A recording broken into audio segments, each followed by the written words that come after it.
ठीक है। चैप्टर अपना मैं वही चीज़ें पढ़ाऊंगा जहाँ से हाई प्रोबेबल सवाल आता है, बाकी हम डिटेल में बाद में देख लेंगे, ठीक है ना, आपको ये पता है। अच्छा, सोल्यूशन के बारे में एक खास चीज़ आपको ये पता है कि सर जब सोल्यूशन की बात करेंगे, सोल्यूशन अपना बना होगा दो कंपोनेंट्स का हमेशा, ठीक है, मिनिमम दो कंपोनेंट्स का, एक सॉल्यूट और दूसरा आपको पता है ना, एक सॉल्यूट और दूसरा सॉल्वेंट, ठीक है। अच्छा, हो सकता है दो से ज़्यादा कंपोनेंट भी हों, इसमें कोई दिक्कत नहीं है। मान लीजिए मैंने क्या किया, गिलास पानी का लिया, उसमें खांड भी डाल दी, उसमें नमक भी डाल दिया, घोल दिया, बन गया सोल्यूशन, ठीक है। और एक और मज़े वाली बात ये होती है कि जब सोल्यूशन बनाया जाता है तो जिन भी कंपोनेंट्स को मिक्स किया जाता है वो नॉन रिएक्टिंग होने चाहिए। कैसे होने चाहिए? आपस में रिएक्शन, अगर रिएक्शन हो तो फिर तो कंपाउंड बनेगा, तो वो क्या होने चाहिए? नॉन रिएक्टिंग कंपोनेंट्स होने चाहिए, ठीक है। अच्छा, उसके बाद जब डिस्ट्रीब्यूशन होगा, देखो यहाँ पे लिखा हुआ है कंपोनेंट्स कैसे होने चाहिए, components must be non reacting. कैसे? नॉन रिएक्टिंग होने चाहिए, ठीक है। अच्छा, दूसरी खास बात ये कि जब मिक्स करोगे तो होमोजेनस मिक्सचर बनेगा। सर होमोजेनस मिक्सचर का ये होगा कि जब आपने दो चीज़ों को मिक्स किया उसके बाद आप अंतर नहीं कर पाओगे कौन कहाँ पे था। नमक को मैंने पानी में घोल दिया, नमक दिखेगा नहीं उसके बाद, यूनिफॉर्म डिस्ट्रीब्यूशन, हर पर यूनिट वॉल्यूम में सेम, ठीक है, फिक्स हो जाए, डिस्ट्रीब्यूशन यूनिफॉर्म, होमोजेनस मिक्सचर बनेगा, एक जैसा दिखेगा। अच्छा, जब सोल्यूशन बनता है, सर सोल्यूशन दिखता किसकी तरह है? सॉल्वेंट की तरह। किसकी तरह? सॉल्वेंट, जिसकी मात्रा ज्यादा उसकी तरह सोल्यूशन दिखता है। किसकी तरह? उसकी तरह, हमेशा सोल्यूशन उसकी तरह दिखेगा, ठीक है। पार्टिकल साइज बहुत कम होता है, ये हल्की बात है, इससे सवाल वैसे भी मतलब हल्की बात है, इसमें कोई दिक्कत नहीं है, ठीक है ना। अच्छा, उसके बाद देख लीजिएगा एक और इंपॉर्टेंट बात, ये अच्छी बात है, ये ध्यान में रखना, ये वाली बात। जब आप सोल्यूशन बनाओगे तो सोल्यूशन में जो कंपोनेंट्स होंगे उनको फिजिकल मेथड से सेपरेट किया जाता है। मतलब मान लीजिए एक गिलास पानी का, इसमें पानी और पानी में घोल दिया नमक, सही है। पानी में क्या डाल दिया? नमक डाल दिया, सॉल्ट डाल दिया, ठीक है, डाल दिया मैंने सॉल्ट। अब अगर मैं चाहता हूँ कि इनको अलग करूँ, मैं क्या करूँगा? हीट करूँगा। कर दिया मैंने हीट। जैसे ही हीट करूँगा, बॉयल करूँगा, पानी तो 100 डिग्री पे बॉयल हो जाएगा, पानी उड़ गया, और सॉल्ट का जो बॉइलिंग पॉइंट जो होगा वो बहुत ज़्यादा होता है। इसका मतलब ये होगा कि आप देखोगे थोड़ी देर के बाद सॉल्ट जितना भी डाला था सबका सब उधर ही होगा, पानी उधर। इसका मतलब ये इंपॉर्टेंट पॉइंट सिर्फ याद है कि इनको फिजिकल मेथड से सेपरेट किया जा सकता है। जैसे फिल्ट्रेशन कर दिया, बॉइलिंग कर दिया, क्रोमेटोग्राफी कर दिया, डिस्टिलेशन कर दिया, लास्ट टाइम में अपने पढ़े थे, एक्सेप्ट एलॉयज। एक्सेप्ट एलॉयज, किनको?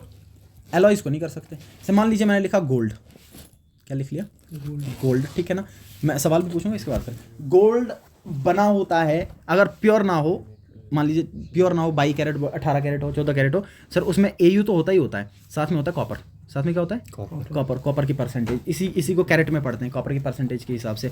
अब अगर मैंने गोल्ड बनाया, मान लीजिए गोल्ड की घड़ी, सपोज कर लो गोल्ड की घड़ी है, अब मैं बोलूँ कि मैं इसको बॉयल करता रहूँ तो कॉपर तो ये अलग हो जाएगा? ऐसा नहीं होगा, ऐसा नहीं होगा। तो फिजिकल मेथड से स्प्रेड तो कर सकते हैं, लेकिन किन को नहीं कर सकते? सिर्फ एलॉयज। और एलॉय भी होमोजेनस मिक्सचर होता है, एलॉय भी होमोजेनस। अब सोल्यूशन डिपेंड करता है कितने कंपोनेंट से। अगर सोल्यूशन में सिर्फ दो कंपोनेंट है, अगर सोल्यूशन में सिर्फ दो, उसको हम पढ़ते हैं बाइनरी सोल्यूशन। क्या बोल देंगे? बाइनरी। अच्छा, अगर 3 कंपोनेंट होंगे तो टर्नरी सोल्यूशन। क्या पढ़ लेंगे?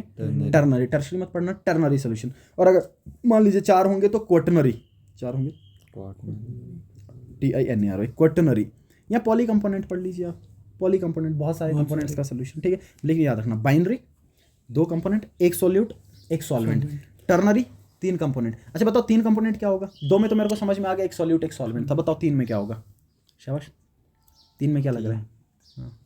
सर 3 में 2 सॉल्यूट एक सॉल्वेंट एक ही होता है हमेशा, सॉल्वेंट एक, सॉल्यूट कितने भी ले सकते हैं, सही है ना। ऐसा कोई तीसरी चीज़ और अलग से नहीं है कि सोचेंगे कि तीसरी कोई और चीज़ निकल आए, वैसा कुछ नहीं होगा, ठीक है।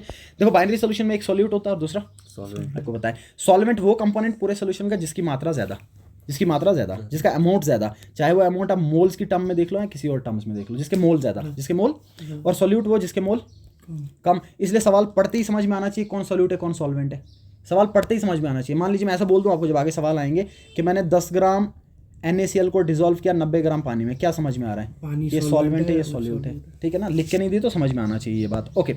अच्छा, एक और बात, अगर सॉल्वेंट आपका पानी हो, ऐसे सोल्यूशंस को हम पढ़ते हैं एक्वस सोल्यूशन, आपको ऑलरेडी पता है। ऐसे सोल्यूशंस को क्या पढ़ते हैं? और अगर पानी के अलावा कोई और सॉल्वेंट हो तो ऐसे सोल्यूशंस को पढ़ते हैं non aqueous solutions. Non aqueous solution, ठीक है, नॉन एक्वस सोल्यूशंस पढ़ेंगे। इसके अलावा कुछ और भी हो, उससे कोई दिक्कत नहीं है, वो क्या हो सकता है, उससे कोई मसला नहीं है, तो उनको हम नॉन एक्वस पढ़ लेंगे, ठीक है। अच्छा, एक ये अच्छी बात है, ये भी थोड़ा ध्यान में रखना। मान लीजिए मैं सोल्यूशन बना रहा हूँ, ध्यान सुनना, ठीक है। मैंने 3 सोल्यूशन बनाए, इसमें भी पानी है, इसमें भी पानी है, इसमें भी पानी है, सॉल्वेंट है कोई, ठीक है। अच्छा, इस वाले में मान के चलो जो सॉल्यूट था, जो सॉल्यूट इस वाले में था वो डिसॉल्व हो सकता है मैक्सिमम, मैं इधर लिख रहा हूँ कि मैक्स जो डिसॉल्व हो सकता है, मैक्स सॉल्यूट जो मैं डिसॉल्व कर सकता हूँ, मान लो 20 ग्राम है, कितना? अब मान के चलो इधर मैंने ऐड किया था सिर्फ 10 ग्राम, कितना ऐड किया था 10 ग्राम। क्या अभी गुंजाइश है कि ऐड कर सकता हूँ? हाँ अभी गुंजाइश है, मैं ऐड कर सर वो सोल्यूशन जिस सोल्यूशन में अभी गुंजाइश हो कि और सोल्यूट ऐड हो सकता है और सोल्यूट डिसॉल्व हो सकता है, ऐसे सोल्यूशन को पढ़ते हैं अनसैचुरेटेड सोल्यूशन। क्या पढ़ते हैं? ध्यान रखना, ऐसे सोल्यूशन को क्या पढ़ते हैं? Unsaturated solution. क्या सोल्यूशन? वो सोल्यूशन जिसमें more amount of solute can be dissolved, और गुंजाइश है कि डिसॉल्व हो सकता है, और डिसॉल्व हो सकता है, इसकी गुंजाइश है। अच्छा मान लीजिए 20 ग्राम मैक्स डिसॉल्व हो सकता था, मैंने 20 डिसॉल्व कर दिया। अब बताओ अब इसमें गुंजाइश नहीं, ये अनसैचुरेटेड। अब ये आएगा सैचुरेटेड सोल्यूशन। कौन सा? सर वो सोल्यूशन जिसमें और गुंजाइश नहीं है कि सोल्यूट में ऐड कर सकूं। ऐड तो कर लूंगा लेकिन वो डिसॉल्व नहीं होगा, दिखेगा सॉलिड में ही, वो दिखेगा सॉलिड में, ठीक है। अब ऐसा मान के चल लो मैक्स कितना डिसॉल्व हो रहा था? 20। अब अगर मैंने इसमें 25 ग्राम डाल दिया, कितना डाल दिया? 25। अब आपको ये लग रहा होगा सर ये तो डिसॉल्व ही नहीं होगा, नहीं ना होगा, ठीक, ये डिसॉल्व नहीं। जब ऐसा सोल्यूशन आप बनाओगे जिसमें वो सोल्यूट ऐड करो जो लिमिट था उससे ऊपर ऐड कर दो, उससे ऊपर, हाँ इसको मैं डिसॉल्व करवा सकता हूँ। फिर एक काम करना पड़ेगा, टेम्परेचर बदलना पड़ेगा। जब टेम्परेचर बढ़ाऊं डिसोल्यूशन बढ़ता है, डिसोल्यूशन बढ़ता है। अब वो सोल्यूशन जिस सोल्यूशन में गुंजाइश ही नहीं है कि मैं और ऐड कर सकूं वो सैचुरेटेड, जिसमें गुंजाइश है कि और ऐड हो सके अनसैचुरेटेड, और जिसमें सैचुरेटेड से ऊपर चला जाऊं वो सुपर सैचुरेटेड। उसको हम क्या पढ़ते हैं? Super saturated. बहुत इंपॉर्टेंट, सुपर सैचुरेटेड सोल्यूशन। ये बात समझ में आई? देसी लैंग्वेज में समझा दिया मैंने। गुंजाइश है अभी भी और डिसॉल्व कर सकता हूँ तो अनसैचुरेटेड लिखा हुआ मैंने, देखो वो सोल्यूशन जिस सोल्यूशन में और ज्यादा सोल्यूट डिसॉल्व ना हो पाए, और ज्यादा डिसॉल्व ना हो पाए उस पर्टिकुलर टेम्परेचर पे सैचुरेटेड, जिसमें और ज्यादा हो पाए अनसैचुरेटेड, ठीक है ना। सुपर सैचुरेटेड वो जिसमें डिसॉल्व जबरदस्ती किया जाए टेम्परेचर बढ़ा के, था तो 20 ही हो रहा था लेकिन हमने 25 ठोस दिया, और वो किस हिसाब से? टेम्परेचर को बढ़ा के, टेम्परेचर को वो सुपर सैचुरेटेड। वो कैसा हो गया? Super saturated. बात समझ में आ रही है यहाँ तक? ठीक है, ये इंपॉर्टेंट बात, पहली बात। ये एनसीईआरटी पे, ये सब एनसीईआरटी है, ये मैंने बहुत अच्छे शुद्ध शब्दों में लिखवाया बच्चे को, सबका सब एनसीईआरटी खोलना और ये पढ़ना सब सेम ही है, ठीक है ना। बस यहाँ पे कुछ चीज़ें एलोबरेट करके दिखा रखी है। अब देखना हमने types of solutions, types of solutions, ठीक है जी। सॉल्यूशन के कितने टाइप्स हमको वो देखना है। अब देखिएगा ध्यान से, एक मिनट स्लाइड खोल लेता हूँ, साइड पे एक और। अच्छा जी, अब है टाइप्स ऑफ सॉल्यूशंस। क्या देखना हमको? टाइप्स ऑफ सॉल्यूशंस देखना ध्यान से। अच्छा, सॉल्यूशन कितने टाइप का ये डिपेंड करता है सॉल्यूट और सॉल्वेंट पे। सॉल्यूट और सॉल्वेंट, तो यहाँ पे लिखता हूँ जी मैं टाइप ऑफ सॉल्यूशन। अच्छा मुझे बताइए सॉल्वेंट क्या हो सकता है? सर हम 3 फेजेस जनरली लेके चल रहे हैं, जो फेजेस हमारे पास ओरिजिनली होते हैं, सॉलिड, लिक्विड और गैस। सॉलिड, लिक्विड और गैस, ठीक है। सोल्यूशन बनेंगे 9 तरह के। कितनी तरह के? 9 तरह के। देखो कितना इजी है, 9 तरह के कैसे। पहले सोल्यूशन को मैं लिखता हूँ सॉलिड सोल्यूशंस। कौन से सोल्यूशन? सॉलिड। सर सॉलिड मैं फिर बता रहा हूँ, इस सोल्यूशन का नाम लिखा जाए ना, पीछे जो नाम होता है वो सॉल्वेंट होता है हमेशा। इसका मतलब सॉलिड सोल्यूशंस वो सोल्यूशन जिनमें सॉल्वेंट सॉलिड होगा, जिनमें सॉल्वेंट सॉलिड होगा। अच्छा फिर सॉल्यूट क्या होगा सर? सॉलिड भी हो सकता है, लिक्विड भी हो सकता है और गैस भी हो सकता है, ठीक है ना। ये आ गया सॉल्यूट, ये आ गया सॉल्वेंट, और ये आ गया इनका एग्जाम्पल। ये है वेरी वेरी इंपॉर्टेंट बात, ये है जी वेरी वेरी इंपॉर्टेंट बात। अब देखिएगा, अब देखिएगा, ठीक है। टाइप्स ऑफ सोल्यूशन डिपेंड करता है सॉल्वेंट पे। मैंने लिया सॉलिड। अब मुझे बताओ जी, अगर मैंने सॉलिड सॉल्वेंट लिया, बताते जाना, बताओ सॉल्वेंट क्या है? सॉलिड, सॉलिड, इधर भी सॉलिड और इधर भी सॉलिड। मतलब कितने सोल्यूशन बनेंगे इसके? 3। तो उस टाइम पे सॉल्यूट पहले में, सॉलिड दूसरे में, लिक्विड तीसरे में, गैस। अब इनमें सबसे इंपॉर्टेंट बात पता है क्या? इनके एग्जांपल पता होनी चाहिए, उनसे सवाल बन सकता है, ठीक है ना। और इसको याद रखना बहुत ईजी है, देखना ध्यान से, सिर्फ लॉजिकली याद रखना, इरट के याद नहीं रहेगा, ठीक है। इमेजिन करना सॉलिड और सॉलिड मिक्स किया है, 2 सॉलिड मिक्स किया है, लेकिन वो दिखेगा कैसा ये भी पता होना चाहिए, सॉलिड के जैसा। क्यों? क्योंकि सॉल्वेंट क्या चल रहा है? सॉलिड। सॉलिड, इसका मतलब एलॉयज। इसकी सबसे बढ़िया एग्जांपल एलॉयज। क्या जाएगा?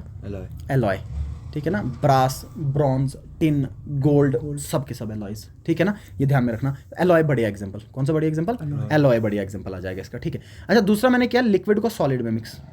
दिखना कैसा चाहिए? वो सॉलिड, लेकिन उसके अंदर क्या होगा? लिक्विड होगा। अब देखो उसके अंदर लिक्विड कहाँ पे मिलेगा? ध्यान से सुनना। इसमें आपको मिलते हैं हाइड्रेटेड सॉल्ट्स। कौन से सॉल्ट?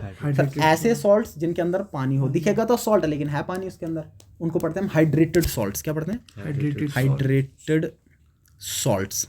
हाइड्रेटेड सॉल्ट्स, मान लो मैंने ऐसे लिख लिया CuSO4.5 टाइम्स H2O। इसको ब्लू विट्रोल पढ़ते हैं, इसको पढ़ते हैं ब्लू विट्रोल, ब्लू कलर का होता है ये, ठीक है ना। है सॉलिड, है कैसा? लेकिन इसके अंदर और क्या प्रेजेंट है?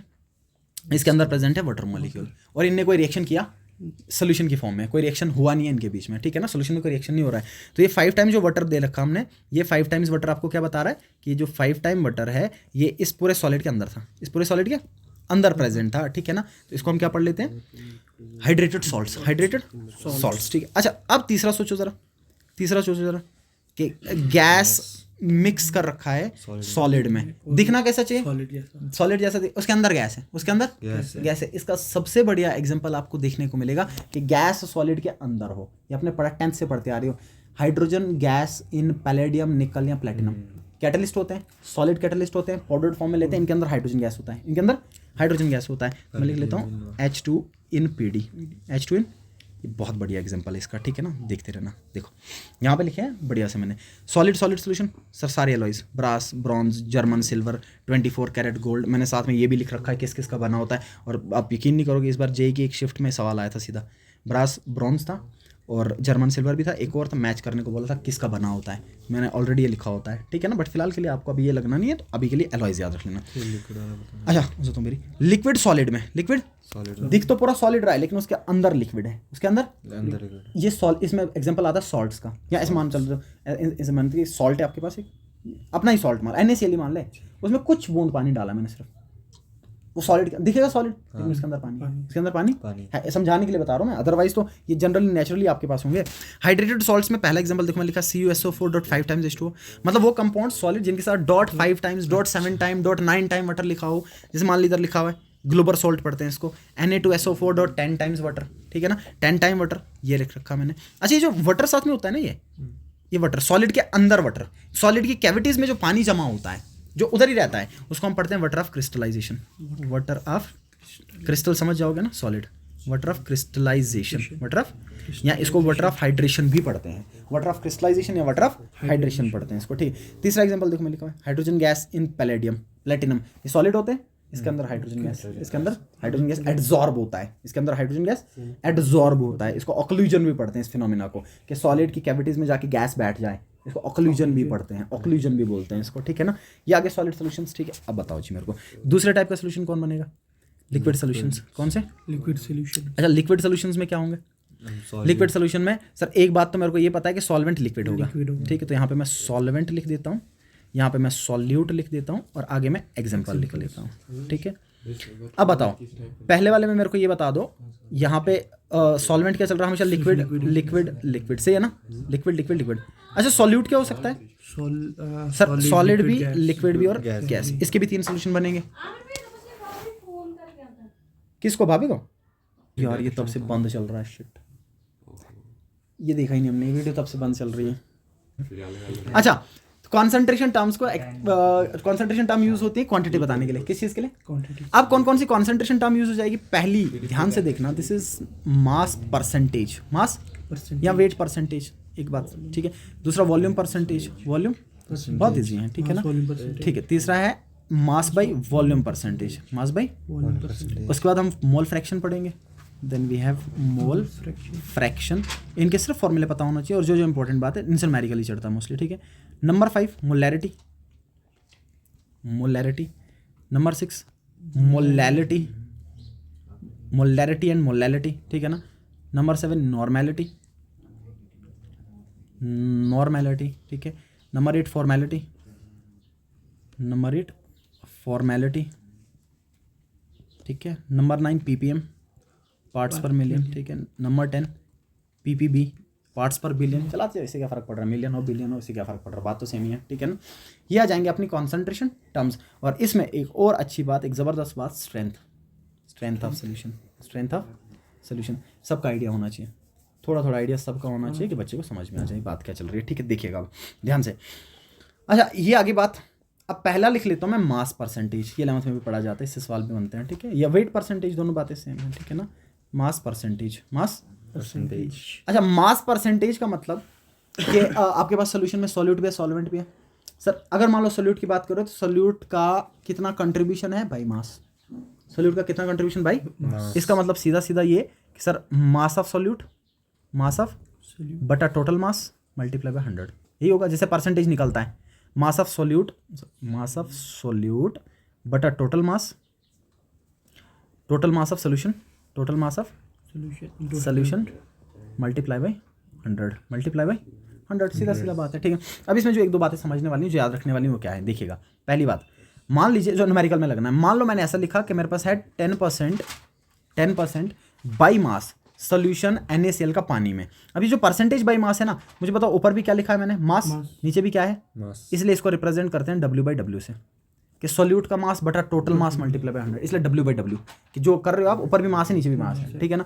तो अगर मैं लिखूँ 10% W/W, 10% W/W of NaCl solution, NaCl solution, इतना मैंने लिखा। अब इससे आपको क्या इन्फॉर्मेशन गैदर करनी है वो देखिएगा जरा, ये सवालों में लगता है, ठीक है। सर ये जो 10% NaCl का W/W दे रखा है, इसका मतलब ये होता है कि 10 ग्राम NaCl दे रखा है। कितने ग्राम NaCl? 10 ग्राम NaCl दे रखा है। और जो बचा वो सॉल्वेंट है। वो क्या है? तो कितना सॉल्वेंट बचा? 90 ग्राम। इसका मतलब ये होगा कि 90 ग्राम पानी, 90 ग्राम ऑफ वाटर। अब वाटर का अनुमान कहाँ से लगाया मैंने, क्योंकि सर सॉल्वेंट दिया नहीं था। जब सॉल्वेंट ना हो तो अंडरस्टूड एक एक्वा सोल्यूशन होता है। 90 ग्राम पानी ये लगेगा, ये सवालों में लगेगा। गिवन वेट नहीं देता, लेकिन इसमें लिख के दे देता, बच्चे को समझ में आ जाए कि हाँ ऐसा होगा, ठीक है ना। अब देखना ध्यान से ये जो मैंने लिखा। अब मान लीजिए इसमें एक और चीज़ इंपॉर्टेंट जो आपको याद रखनी पड़ती है, इसका एप्लीकेशन पार्ट एक, ठीक है। और वो एप्लीकेशन पार्ट में आप पढ़ोगे सोडियम हाइपोक्लोराइट, सोडियम हाइपो ये आता है क्लोराइड। सोडियम हाइपोक्लोराइड जो आपके पास है ये यूज होता है as a bleaching agent, commercial bleaching agent. Sodium hypochloride is used for commercial bleaching, ठीक है। ये मास परसेंटेज लिखा रखा मैंने यहाँ पे, देखना सेम रिप्रेजेंटेशन दे रखा मैंने। अच्छा, ये जो आपका सोडियम हाइपोक्लोराइड है, सोडियम हाइपोक्लोराइड है, इसका यूज किया जाता है किस चीज के लिए? Commercial bleaching. जो ब्लीचिंग एजेंट बनते हैं ना, ब्लीचिंग एजेंट्स को बनाने में इसका यूज किया जाता है। किसका? सोडियम हाइपोक्लोराइड, ठीक है। इसका यूज किया जाता है कमर्शियल ब्लीचिंग के लिए। और ये होता है सर आपका 3.6% W/W। ये है इंपॉर्टेंट बात, ये है सबसे इंपॉर्टेंट, ये याद रखना है। जो सोडियम हाइपोक्लोराइड है, सोडियम हाइपोक्लोराइड है, इसको ऐसे बोलिए NaOCl, इसको ऐसे लिखते हैं, याद रखना NaOCl। सोडियम हाइपोक्लोराइड का कहाँ पे यूज होता है? ब्लीचिंग एजेंट में। कहाँ पे? ब्लीचिंग एजेंट में। ब्लीचिंग कलर चेंज करने के लिए यूज करते हैं हम, ठीक। कलर से कलरलेस के लिए, बेसिकली कलर से कलरलेस के लिए, ठीक है। इसका कितना परसेंटेज यूज होता है? 3.6%। अच्छा, इसका क्या मतलब है सर? इसका मतलब पानी जो लिया वो होना चाहिए कितना? 3.6 माइनस करना है 100 में से, जो आएगा वो पानी, और उसमें 3.6% इसका, मतलब 3.6 ग्राम ये, बाकी जो बचा वो पानी। और जब इसको घोलेंगे तो आपके पास बनेगा कमर्शियल ब्लीचिंग तैयार हो जाएगा, कमर्शियल ब्लीचिंग एजेंट तैयार हो जाएगा आपके पास, ठीक है। ये याद रखना, कितने परसेंट बाई मास आपका सोडियम हाइपोक्लोराइड ब्लीचिंग के लिए यूज होता है? 3.6%। 3.6% ये आता है, ये ध्यान में रखना, ठीक है। ये आ गया आपका कौन सा? Mass percentage. अच्छा, सेकंड क्या आएगा? वॉल्यूम परसेंटेज, ठीक है ना। सेम बात है, बताइए वॉल्यूम परसेंटेज का मतलब? सर वॉल्यूम परसेंटेज का मतलब कि जो सॉल्यूट लिया है उसका भी volume, so volume of solute बटा सोल्यूशन का भी volume divided by volume of solution, volume of solution multiply by 100, multiply by, ठीक है। अब इसको रिप्रेजेंट कैसे करेंगे? सर ऊपर भी वॉल्यूम है नीचे भी वॉल्यूम है, तो इसका मतलब V/V। ऊपर मास था नीचे भी मास था, तो W/W, ऊपर वॉल्यूम नीचे भी वॉल्यूम, तो V/V से इसको रिप्रेजेंट करेंगे, ठीक है। मान लीजिए मैंने ऐसा लिखा, मैंने लिखा कि 10% V/V of HCl in water. सवालों में जब लगेगा, पढ़िए इसको, क्या पढ़ेंगे, इससे क्या समझ में आ रहा है, इससे क्या डाटा आपको समझ में आ रहा है जो मैंने लिखा, इससे क्या डाटा आप गैदर कर पा रहे हो? शाबाश सर। इसका मतलब ये कि 10 ग्राम HCl, इसका मतलब ये कि 10 ग्राम, ग्राम लिख रहा हूँ सॉरी, इसका मतलब 10 ml HCl, 10 ml HCl है ना, अभी वॉल्यूम चल रहा है 10 ml HCl, और कितने में? 90 ml पानी में, 90 ml पानी में, सही है, 90 ml पानी में लिख लिया हमने, ठीक है। अब इसमें आती है एक ज़बरदस्त बात, एक सुंदर बात जो आपके एग्जाम में पहले भी आया है, वो वापस भी पूछेगा, ठीक है ना। तो इसमें आपको ध्यान में रखना है, एप्लीकेशन वाले पार्ट में एक जगह पे यूज़ होता है, और वो है आपका इथाइलिन ग्लाइकोल की फॉर्म में। इथाइलिन ग्लाइकोल, इथाइलिन ग्लाइकोल, ये ऐसा होता है CH2OH and CH2OH, ethylene glycol. ये यूज़ होता है एज एंटी कूलेंट, सुना होगा तुम लोगों ने, गाड़ी में जो डलता है, ये यूज़ होता है as coolant, as anti freezing agent, as anti freezing agent, ठीक है ना। जैसे मान लीजिए जो फ्लूइड हमारे गाड़ी में यूज़ होते हैं वो जमते नहीं है, बर्फ पड़ी हो तब भी नहीं जमते हैं, क्योंकि उनमें एंटी फ्रीजिंग एजेंट डाला होता है। और वो एंटी फ्रीजिंग एजेंट कौन सा होता है? Ethylene glycol. तो इसका यूज़ क्या है? Anti freezing agent. बहुत अच्छी, बहुत इंपॉर्टेंट बात है, एंटी फ्रीजिंग एजेंट या as a coolant, as a coolant के फ्रीजिंग पॉइंट को कम कर दे, ठीक है। अच्छा, इसका कितना परसेंटेज सर? 35.5% V/V। क्या समझ में आ रहा है इसका सर? इससे समझ में आ रहा है कि 35.5 ml ये और 100 में से माइनस करने पे बाकी जो बचा वो पानी, वो क्या होगा? पानी। ये बहुत इंपॉर्टेंट बात। तो किसको एंटी फ्रीज की तरह यूज करते हैं? इथाइलिन ग्लाइकोल को। इथाइलिन कितना परसेंटेज? 35.5% V/V, 35.5% V/V, ठीक है ना। देखो लिख रखा मैंने। वॉल्यूम परसेंट का मतलब volume of component divided by volume of solution, ठीक है, मल्टीप्लाई बाय 100। V/V से रिप्रेजेंट किया, ये मैंने नीचे लिख दिया। यहाँ पे लिखा 35.5% V/V इथाइलिन ग्लाइकोल यूज होता है किस चीज़ के लिए? As anti freeze agent. Anti freeze agent cars में, ऑटोमोबाइल्स में, ये आपको पता है, ठीक है। स्ट्रक्चर भी बना दिया मैंने नीचे। अच्छा, तीसरी चीज़ क्या आएगी इसमें? Mass by volume. Mass by volume. अच्छा बताओ, इधर ही से देख के समझ जाओगे। मास बाय वॉल्यूम का मतलब सर जिस कंपोनेंट की आप बात कर रहे हो, चाहे वो सोल्यूट हो सॉल्वेंट हो, उसका मास सोल्यूशन का वॉल्यूम मल्टीप्लाई बाय 100, ठीक है। तो अगर मैं सोल्यूट की टर्म्स में बात कर रहा हूँ तो मैं ऊपर क्या लिखूंगा? मास of solute. Mass of solute तो मैं लिखूंगा मास ऑफ सोल्यूट बटा वॉल्यूम ऑफ सोल्यूशन। सोल्यूशन का वॉल्यूम, सोल्यूशन का volume of solution, volume of solution multiply by 100, multiply by 100, ठीक है ना, M/V। अच्छा, ये जो M/V आपका है, मास जो भी कंपोनेंट जिसका आप देख रहे हैं उसका मास, सॉल्यूशन का वॉल्यूम मल्टीप्लाई बाय 100। इसका यूज होता है फार्मेसी में, फार्मास्यूटिकल इंडस्ट्री में, फार्मास्यूटिकल इंडस्ट्री, ड्रग्स में। कहाँ पे? ये मेडिकल केमिस्ट्री में भी पढ़ता है बच्चे, जब नीट निकालेगा ना उसके बाद पढ़ता है इसको, ठीक है। इसका यूज़ कहाँ पे होता है? याद रखिए, एनसीईआरटी पे लिखा हुआ है फार्मास्यूटिकल इंडस्ट्री, फार्मास्यूटिकल इंडस्ट्रीज में इसका यूज़ किया जाता है ड्रग्स बनाने के लिए, ठीक है ना, ड्रग्स बनाने के लिए। ग्राम में नीचे वाला उसमें मिलीलीटर वो एक्चुअली में होता है ये ना, जैसे मान लीजिए आपने पानी लिया, मैं एग्जांपल देके चलता हूँ, इसमें कन्फ्यूजन ना बैठे। मान लीजिए आपने पानी लिया, आपने वाटर ले लिया। अब जो वाटर लिया सर, वाटर का डेंसिटी होता है 1 ग्राम पर ml, 1 ग्राम पर ml, ठीक है ना। अगर डेंसिटी बराबर है तो मास और वॉल्यूम बराबर हो गया, mass is equal to density, तो इसका मास और वॉल्यूम बराबर। तो अगर कहीं पे मैं लिखूँ 18 ग्राम, इसका मतलब पानी के लिए वो चीज़ है 18 ml, वो दोनों बातें सेम है, ये उसी कहानी है कि ऊपर मास ले लें निचले वॉल्यूम, उससे कोई दिक्कत नहीं पड़ रही अपने को, ठीक है ना। अदरवाइज ऐसे बच्चे को समझ में आता है कि ऊपर मास लिया था तो सोल्यूशन में वॉल्यूम कैसे बन गया उसका, डेंसिटी 1 लेके चल रहे हैं, पानी में ये मामला बैठ जाएगा सेट, अपना दिक्कत ही नहीं है, ठीक है। इसके बाद नेक्स्ट टर्म आ जाएगी आपकी मोल फ्रैक्शन। मोल इंपॉर्टेंट है, इससे भी सवाल बनते हैं, ठीक है ना, और बहुत ईजी सा है, लास्ट टाइम भी पहले ही चैप्टर में पढ़ता था बच्चा केमिस्ट्री में। मोल फ्रैक्शन, इसको हम लिखते हैं काई से, ठीक है ना। किससे लिखते हैं? काई, CHI, चाई भी पढ़ते हैं इसको, ओके, काई से लिख लेते हैं। अच्छा, मोल फ्रैक्शन का मतलब जो सोल्यूशन आपने बनाया उस सोल्यूशन में जो भी कंपोनेंट है, 1 2 3 जितने भी होंगे, ठीक है ना, उस कंपोनेंट के मोल डिवाइडेड बाई सोल्यूशन के total mole, divided by solution के टोटल मोल। अब क्योंकि ये फ्रैक्शन है तो इसमें कोई मल्टीप्लाई बाय 100 नहीं करना है, ठीक है। सो मोल फ्रैक्शन का मतलब होगा कि moles of component, moles of solute भी हो सकता है, सॉल्वेंट भी, उसमें कोई दिक्कत नहीं है, ठीक है ना। Moles of component upon total moles of solution, total moles of total moles of solution, इतना सा काम, ठीक है। इसका मतलब कि जो काई है सर, एक काई बराबर होगा मोल्स ऑफ कंपोनेंट, तो मैं लिख लेता हूँ N of any component, C, जो आपका सॉल्यूट भी हो सकता है और सॉल्वेंट भी हो सकता है, divided by total moles of solution, तो मैं लिख लेता हूँ NS is total moles of solution. ये मैंने वही लिखा, बस रिप्रेजेंटेशन दिखाया। NC is moles of component, जो सॉल्यूट भी हो सकता है, और NS is moles of solution, moles of solution. मान लो मैंने एक सोल्यूशन बनाया और सोल्यूशन में 2 कंपोनेंट थे। कितने कंपोनेंट? मैं पूरे चैप्टर में यही पढ़ा के चलूंगा जो मैं अभी कंसिडर कर रहा हूँ, एक A एक B माना मैंने सॉल्यूट, B क्या मान लिया मैंने? सॉल्यूट, क्योंकि मैं खुद से कंसिडर करके चल रहा हूँ ना, फर्क नहीं पड़ रहा है, ठीक है ना, आप कुछ भी मान सकते हो। तो A को क्या रख लिया मैंने? सॉल्वेंट, A आ गया सॉल्वेंट, सही बात है। अच्छा बताइए, A के ये जो A सॉल्वेंट था, इसके मोल्स कितने? इसके मोल्स मैं कंसिडर कर लेता हूँ Na, कितने लगती है? Na का मतलब सॉल्वेंट के मोल्स, सॉल्वेंट के इसके मोल्स कितने?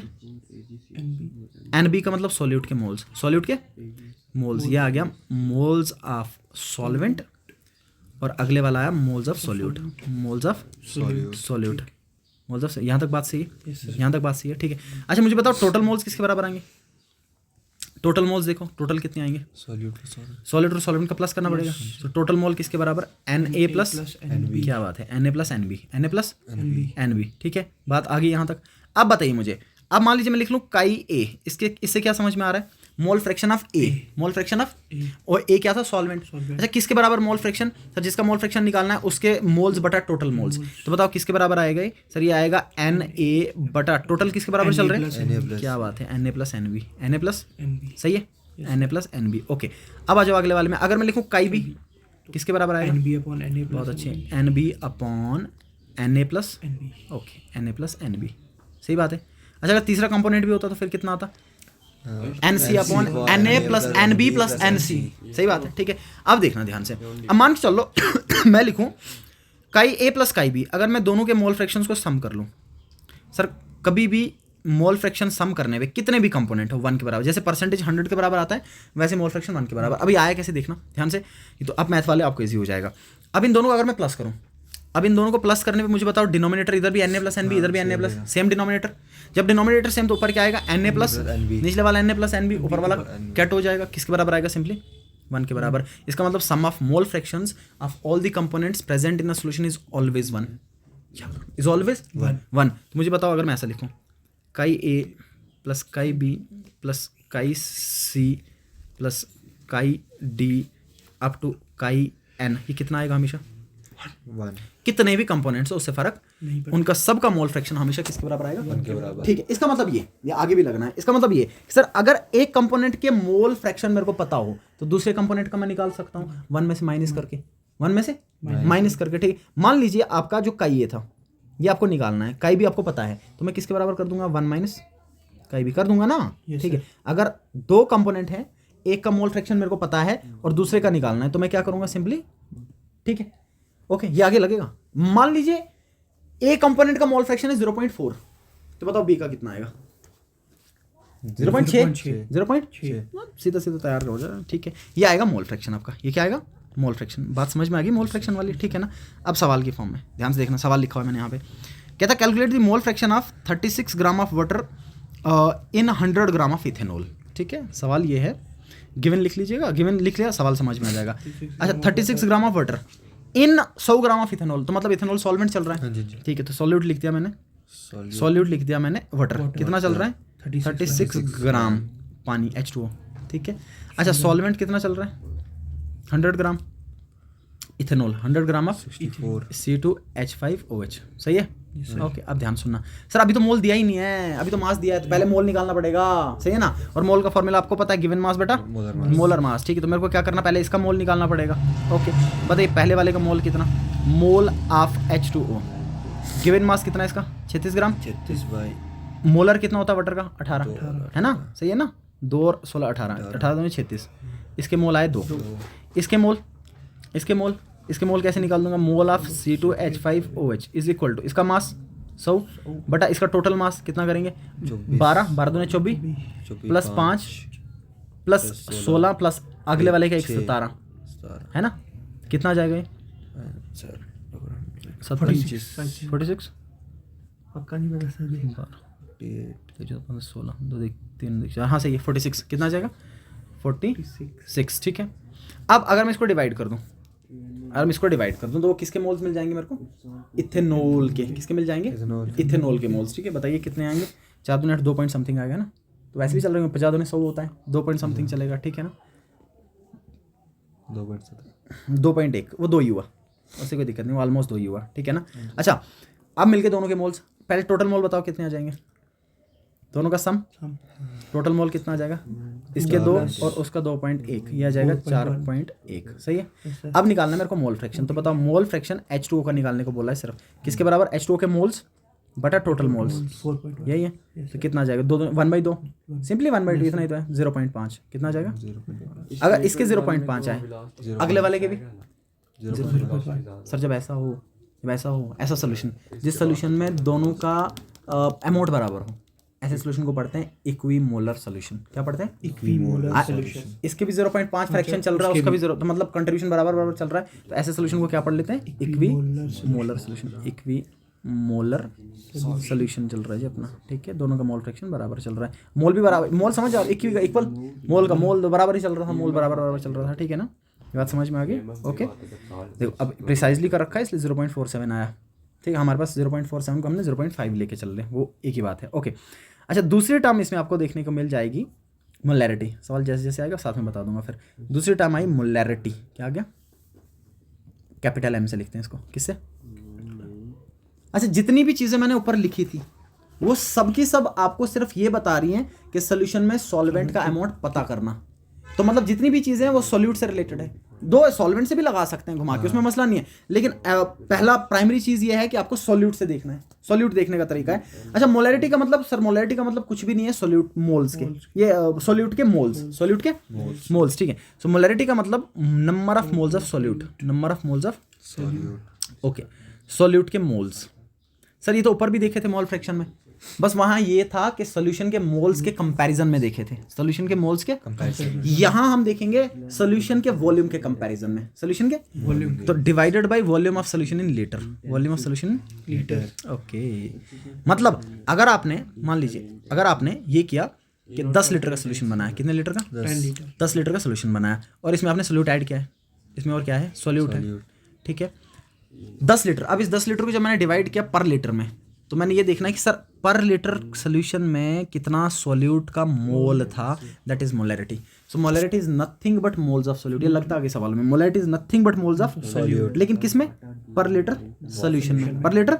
मान लीजिए आपके पास कहीं सवाल में मोलैरिटी लिख के दिया है, कहीं सवाल में मोलैरिटी लिख के दिया है, और ऐसा सवाल है कि आपको वॉल्यूम लग रहा है लेकिन वॉल्यूम दिया नहीं है, तो अंडरस्टूड है कि सर जो मोलैरिटी लिख रखा है वो पर लीटर की बात चल रही है, तो आपको सीधा सीधा 1000 ml पुट करना पड़ेगा वहाँ पे, सीधा सीधा 1000 ml। अगर सवाल में दिया ना हो वॉल्यूम और मोलैरिटी मेंशन हो तो सीधा समझ में आएगा 1000 ml बात चल रही है, 1 लीटर की बात चल रही है, ठीक है। अब मुझे बताओ यही मोलैरिटी बराबर मोल सॉल्यूट के किसके बराबर? सॉल्यूट का मास बटा मोलर मास, वही आएगा ना, ठीक है। अच्छा सॉल्यूट को मैंने किससे रिप्रेजेंट किया था ऊपर? बी से, मैं हमेशा वही लेके चल रहा हूँ, बी से, ठीक है। तो मैं लिखूंगा WB, where WB is given mass of solute, given mass of divided by MB, MB is molar mass of solute, MB is molar mass of solute into 1 upon, ये वॉल्यूम चल रहा है, volume in litre, volume in litre, ये आ गया formula molarity का, ठीक है। तो क्या फॉर्मूला बनेगा? WB by MB into 1 upon volume in litre. WB is given mass of solute, MB is molar mass of solute। अब मान के चलो आपके सवाल में, आपको जो सवाल पूछ रखा है उसमें वॉल्यूम लीटर में नहीं है, ML में दे रखा है, तो मुझे बताइए 1 लीटर किसके बराबर? 1000 ml के बराबर, ये पता आपको? तो अगर ml में दे रखा है, अगर ml में तो कन्वर्ट करना पड़ेगा ml में, सही है, ml में कन्वर्ट करना पड़ेगा, सवाल वैसा है। अब ml में कन्वर्ट करने के लिए 1 लीटर में कितना? 1000। अब ध्यान से सुनना, ध्यान सुनना, फॉर्मूला क्या है, इसमें कन्फ्यूजन बैठता है बच्चों को। अब आपको ये तो पता चल गया। अब मान लीजिए वॉल्यूम दे रखा है आपका सवाल में, गिवन आपका है ml में, गिवन किस में है? ml, लेकिन आपको चाहिए किस में? चाहिए किसमें? फॉर्मूला में, लीटर में। तो मेरे को ml को किस में कन्वर्ट करना पड़ेगा? तो बताओ 1 ml में कितना हो जाएगा फिर? 10 की पावर -3 लीटर, है ना, 10 की पावर -3 लीटर नीचे आ जाएगा ना, ठीक है। अब बताओ इधर मैं क्या लिखूंगा? ऐसे लिख लेता हूँ मैं, सो दैट आपको याद रहे। If volume is given in ml, याद रखना, if volume is given in ml, अगर वॉल्यूम ml में दिया है तो मेरे को लीटर में कन्वर्ट करना है, ठीक है। फॉर्मूला क्या बनेगा? Molarity is equal to WB बटा MB मल्टीप्लाई बाई 1 अपॉन, ध्यान से सुनना, वॉल्यूम दे रखा है ml में, तो मुझे चाहिए लीटर में, तो मेरे को कन्वर्ट करना पड़ेगा लीटर में। तो क्या करूंगा सर, जो वॉल्यूम दिया था ml में उसको डिवाइड करना पड़ेगा 1000, किया मैंने डिवाइड, रेसिप्रोकल के नीचे ऊपर गया, चढ़ेगा ऊपर, पता है ना। तो इसलिए मोलैरिटी किसके बराबर आ जाएगा? WB बटा MB इंटू 1000 अपॉन वॉल्यूम इन ml। बताइए अब ये समझ में आया 1000 ऊपर क्यों आता है? ये बहुत इंपॉर्टेंट बात है समझना, वरना बच्चे को समझ में नहीं आता है 1000 ऊपर क्यों। लिख तो लेता है, फॉर्मूले में लिख तो लेता है कि 1000 ऊपर था, लेकिन उसको पता ही नहीं होता 1000 ऊपर क्यों आया। हालांकि लीटर में कन्वर्ट करने के लिए 1000 नीचे आता है, क्योंकि ये नीचे के नीचे आ रहा है इसलिए ऊपर चला गया सर, ठीक है ना। ये बन गया जी फॉर्मूला आपका, सुपर फॉर्मूला, बहुत इंपॉर्टेंट फॉर्मूला। अब इस फॉर्मूला से एक ही चीज़ नहीं निकलती है, इस फॉर्मूले से अगर ये दिया है तो ये निकलेगा, ये दिया है तो हो सकता है ये निकले, या नहीं दे रखा तो ये निकले, इसमें कोई दिक्कत वाली बात नहीं होगी, ठीक है। आया मोलैरिटी का फॉर्मूला। अब मुझे बताओ इसके यूनिट्स क्या आएंगे, मोलैरिटी के यूनिट्स क्या बनेंगे? इधर इस यूनिट बनेंगे, बताओ इधर इस यूनिट बनेंगे, फॉर्म जो इसका था ना पूरा उधर इस यूनिट बनेंगे। बताओ किसके बराबर था? मोल बटा वॉल्यूम, मोल बटा वॉल्यूम, ठीक है। तो मोल को कैसे लिखूंगा मैं? MOL बटा वॉल्यूम लीटर में, ऊपर लेके कितना बनेगा? लीटर इनवर्स, तो बन गया यूनिट। क्या यूनिट है? मोल लीटर इनवर्स, हो गया ना। अच्छा इसी मोल लीटर इनवर्स को लिखते हैं मोलर, कैपिटल M, या मोलर, या इसी को हम लिखते हैं कैपिटल M से, ये यूनिट है इसका, मोलर या कैपिटल M लिख देगा, ये यूनिट आएगा mole litre inverse, mole litre inverse, ये आएगा मोलैरिटी का फॉर्मूला, ठीक है। अब समझना इसमें समझना एक और बात और। अच्छा अब मान लीजिए आपने क्या कर रखा है, आपने एक सोल्यूशन बनाया, ठीक है, एक सोल्यूशन बना रखा है। उस सोल्यूशन में मैंने डाइल्यूशन कर दिया। मान के चल ऐसा था, ये सोल्यूशन बनाया था, इस सोल्यूशन में सोल्यूट था और इसमें सॉल्वेंट भी था, ये आ गया सोल्यूट और ये दूसरा वाला सॉल्वेंट जो ज़्यादा मात्रा में दिख रहा है, ठीक है ना, ये बी सोल्यूट और ये ए सॉल्वेंट, आपको पता है। अब मैंने क्या किया, मैंने इसमें मान लीजिए 2 लीटर पानी ऊपर से और ऐड कर दिया, सही है, इसका मोलैरिटी फिक्स था। अब मैंने 2 लीटर ऊपर से पानी और ऐड कर दिया, कुल मिला के मैंने कर दिया डाइल्यूशन। क्या कर दिया? डाइल्यूशन। अब मुझे बताओ, जब मैंने पानी ऐड किया तो क्या मोलैरिटी बदलेगा? बिल्कुल बदलेगा सर। क्यों? क्योंकि मोलैरिटी का मतलब पर लीटर में कितना सोल्यूट का मोल था। अब जब मैंने वॉल्यूम में बढ़ाया, जब मैंने वॉल्यूम बढ़ाया, इमेजिन करना ये बात, ये बहुत जबरदस्त बात है। मान लो इस कमरे का एग्जांपल लेके चलता हूं मैं। मान लो इस कमरे में पहले पानी इधर तक था और इसमें सोल्यूट था, और सर पर यूनिट में जो सोल्यूट था, मान लो पर यूनिट में जो सोल्यूट था वो था सिर्फ 2 मोल। कितना था? 2 मोल। अब मैंने क्या किया, पानी बढ़ा दिया, डाइल्यूशन कर दिया, पानी बढ़ा दिया। अब मुझे बताओ, मैं मोल तो नहीं ना बढ़ा रहा हूँ, ठीक है। अच्छा, ये जो मोल इतने पानी में प्रेजेंट था, वो मोल इधर भी डिस्ट्रीब्यूट होना है क्योंकि सोल्यूशन बन रहा है। जब वो इधर डिस्ट्रीब्यूट होगा तो पर यूनिट से निकल के आएगा, वही निचला वाला ऊपर चढ़ेगा। इसका मतलब पर यूनिट में मोल घटेगा, पर यूनिट में मोल, और पर यूनिट में मोल घटने का मतलब मोलैरिटी घटना। मोलैरिटी वॉल्यूम बढ़ाने से मोलैरिटी घटता है। क्यों? क्योंकि वॉल्यूम बढ़ाऊंगा तो पर यूनिट में जो मोल था वो उधर भी डिस्ट्रीब्यूट होना चाहेगा, तो पर यूनिट में घट गया ना, ठीक है। तो डाइल्यूशन करने से, ये पहला बात, डाइल्यूशन करने से मोलैरिटी क्या करेगा? बहुत इंपॉर्टेंट बात, मोलैरिटी घटेगा, मोलैरिटी घटेगा। दिस इज वेरी इंपॉर्टेंट, ठीक है। अब नया मोलैरिटी कितना आएगा सर, ये देखना पड़ेगा। नया मोलैरिटी कितना आएगा, उसके लिए आपको लगाना है डाइल्यूशन इक्वेशन। क्या लगाना है? डाइल्यूशन। ये इंपॉर्टेंट बात है, एनसीईआरटी पे सवाल है इसके रिलेटेड, डाइल्यूशन इक्वेशन, ठीक है। और डाइल्यूशन इक्वेशन होता है आपके पास M1V1 = M2V2। लास्ट टाइम भी मैंने इस पर सवाल करवाए हैं। M1V1 = M2V2। पहला सोल्यूशन जो था उसका मोलैरिटी M1, दूसरा सोल्यूशन V1। अच्छा, मान लीजिए आपने वॉल्यूम बाहर से ऐड कर दिया, पहले वॉल्यूम 10 लीटर था, अब आपने 20 लीटर कर दिया। अब M2 निकालना है तो इजीली नहीं निकलेगा। हाँ, इधर आगे डिवाइड कर दिया, काम बन गया। तो ये लगता है आपका, ये लगेगा आपका molarity equation, molarity equation dilution पे। तो इसको डाइल्यूशन पढ़ते हैं, ओके। अब दूसरी चीज़ ये, अब कहानी क्या कर रहा हूँ मैं, इस कमरे को आधा कर दो, एक सोल्यूशन इस साइड था, एक सोल्यूशन इस साइड था, ठीक है। उस सोल्यूशन का मोलैरिटी M1 था, इस सोल्यूशन का मोलैरिटी M2 था, उस सोल्यूशन का वॉल्यूम V1 था, इस सोल्यूशन का वॉल्यूम, बीच में से दीवार हटा दी, दोनों को मिक्स कर दिया, दोनों को मिक्स कर दिया। जैसे ही दोनों को मिक्स किया, इसका मतलब जो रिजल्टेंट सोल्यूशन बना, अब उसका मोलैरिटी पता करना है। अब उसका वॉल्यूम तो मेरे को समझ में आएगा, वॉल्यूम कैसे आएगा, अगर उधर 10 लीटर था इधर 20 था तो 30 हो गया सीधा, वो कैसा होगा 30। लेकिन मोलैरिटी पता करना पड़ेगा उस टाइम पे जब आपका रिजल्टेंट सोल्यूशन हो। कैसा रिजल्टेंट सोल्यूशन? मैंने लास्ट टाइम भी पढ़ा है, पता कहाँ पे, pH निकालने में फॉर्मूला याद आ जाएगा सर। उस टाइम पे M1V1 + M2V2 = M3V3, M3V3। तो यहाँ से M3 कितना आ जाएगा, वॉल्यूम डिवाइड में जाएगा ना, तो ये आ जाएगा M1V1 + M2V2 divided by V3। और ये V3 किसके बराबर है, ये वॉल्यूम 3 किसके बराबर है, सम ऑफ 2 वॉल्यूम। तो ये V3 बराबर है V1 + V2। बहुत अच्छे, V1 + V2 के, V1 + V2 के बराबर है। अच्छा, जरूरी नहीं है 2, अगर 3 सोल्यूशन होते फिर क्या बनता फॉर्मूला, जरा बताओ।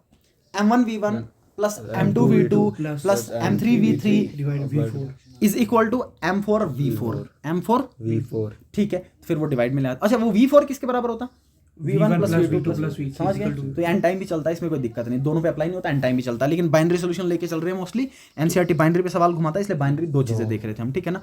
अब तीसरी चीज़ जो ऐसा मान के चलो कि इन जनरल वहाँ से सवाल ऐसा नहीं बनता, बट स्टिल ध्यान में होना चाहिए इक्वेशन भी, ठीक है ना। मेंस में सवाल बनते हैं, जेईई में सवाल बनते हैं, ठीक है, सेम है। अब मोल के टर्म्स में, मोल भी साथ में रखना है। क्या साथ में रखना है सर? फिर इक्वेशन है कि M1V1 / N1 = M2V2 / N2। मान लो मोलैरिटी भी दिया दोनों सोल्यूशन का, वॉल्यूम भी दिया, एक के मोल दिए, दूसरे के निकालने को बोल रहे हैं, तो ये equation डलेगा M1V1 / N1 = M2V2 / N2, ठीक है ना। इसका यूज़ कम होगा क्योंकि एनसीईआरटी पे इसके रिलेटेड सवाल नहीं है, बट इन दोनों का यूज़ होगा, इन दोनों का यूज़ हो जाएगा, ठीक है। ये लिखा मैंने मोलैरिटी वाला। अब एक और बात मुझे बताओ, क्या ये मोलैरिटी टेम्परेचर से बदलेगा? तो मैं लिख लेता हूँ molarity versus temperature, molarity versus temperature. ये इंपॉर्टेंट है, ये भी एग्जाम में पूछता है, ठीक है। अगर आपने टेम्परेचर चेंज किया, आपने टेम्परेचर को बढ़ाया, मुझे बताओ टेम्परेचर बढ़ा रहे हो और आप पूरे सोल्यूशन में आप एक चीज देख रहे हो, मोलैरिटी में वॉल्यूम इंक्लूड है। क्या इंक्लूड है? वॉल्यूम इंक्लूड है। तो फिजिक्स में भी पढ़ते हो सर, टेम्परेचर बढ़ाया वॉल्यूम बदला, टेम्परेचर बढ़ाया वॉल्यूम बदला। ऐसा क्यों होता है? क्योंकि जो पार्टिकल थे वो पार्टिकल एक दूसरे से दूर दूर जाना चाहेंगे, वॉल्यूम बढ़ेगा, प्रिसाइजली बताऊं तो वॉल्यूम बढ़ेगा। तो अगर मैं टेम्परेचर बढ़ाऊं तो वॉल्यूम क्या करेगा? बढ़ेगा। वॉल्यूम क्या करेगा? बढ़ेगा, ठीक है ना। हाँ, ऐसा नहीं कि ज़्यादा, बट हाँ बढ़ेगा। यहाँ इसका एग्जांपल एक और दे देता हूँ मैं। पानी उबाल रहे हो, पतीले में पानी यहाँ तक था, टेम्परेचर बढ़ाना स्टार्ट कर दिया, देख लो थोड़ी देर बाद उबलना स्टार्ट हो गया, ऊपर चला गया, वॉल्यूम बढ़ गया। क्या बढ़ गया? जैसे ही वॉल्यूम बढ़ा, अब मुझे बताओ मोलैरिटी और वॉल्यूम में क्या रिलेशन था? थे ये ऊपर ही चल रहा है, अपॉन वॉल्यूम था। इसका मतलब वॉल्यूम बढ़ा तो मोलैरिटी घटेगा, मोलैरिटी घटेगा, मोलैरिटी क्यों? वो तो सही बात है, वॉल्यूम बढ़ गया तो वो डिस्ट्रीब्यूट होना चाह रहा है ऊपर, तो मोलैरिटी घटेगा। इसका मतलब ये molarity is temperature dependent, it is temperature dependent. अब सिर्फ इतना याद मत रखना कि टेम्परेचर डिपेंडेंट, ये पहले भी पूछा है, ये याद रखना कि कैसे वैरी करेगा। टेम्परेचर डिपेंडेंट तो बच्चे को याद हो गया, कैसे वैरी करेगा सर? वॉल्यूम बढ़ेगा टेम्परेचर बढ़ाने से, या ऐसा सिंपली याद रख लो कि temperature is inversely proportional to molarity. Temperature बढ़ा मोलैरिटी घटा, टेम्परेचर बढ़ा मोलैरिटी घटा, ये बात ध्यान में रख लेना। यहाँ तक सही है, ये बात क्लियर हुई? ठीक है, देखो ये लिख रखा मैंने, ये फॉर्मूले लिख रखे हैं, सबका सब सेम। ठीक है, आइए एक सवाल पे आ जाते हैं आप। ठीक है, कहता कैलकुलेट, इधर से बता देता हूँ, आई एम श्योर आपको समझ में आ जाएगा। ठीक है ना, कहता कैलकुलेट WB, क्या निकालना है? ये WB क्या है? ये मैंने लिखा नहीं है इसलिए WB लिखा, क्योंकि मैं उसी तरीके से बच्चे को समझा रहा हूँ अभी तक। ये है गिवन मास ऑफ सॉल्यूट, मतलब आपको सॉल्यूट का मास निकालना है। मोलैरिटी दिया है, मोलैरिटी दिया है, और वॉल्यूम भी दिया है सॉल्यूशन का, दे रखा ना। बताओ मोलैरिटी किसके बराबर? गिवन मास बटा molar mass into 1 upon volume in litre. Litre 1000 तब जब ml में, अभी तो लीटर में दिया था। मोलैरिटी का वैल्यू 0.1। गिवन मास निकालना था, मोलर मास दे रखा है, मोलर मास कितना दे रखा है? नहीं दे रखा तो निकालना पड़ेगा। ठीक है ना, NaCl, ठीक है, NaCl 58.5 है ना, लिख आगे कैलकुलेट भी किया मैंने 58.5, ये याद रखना सीधा, NaCl का 58.5 होता है। ठीक है, कर दिया, मल्टीप्लाई बाय 1 पता, क्रॉस मल्टीप्लाई कर दिया, आंसर बन गया। इसमें क्या है, तो सिंपल मैथमेटिक्स है, तो तुम लोगों को पता है। ठीक है, अब एक और बात समझो, इधर लिख लेता हूँ मैं, या इसी मोलैरिटी में एक और बात जो आपको ध्यान में रखनी पड़ेगी।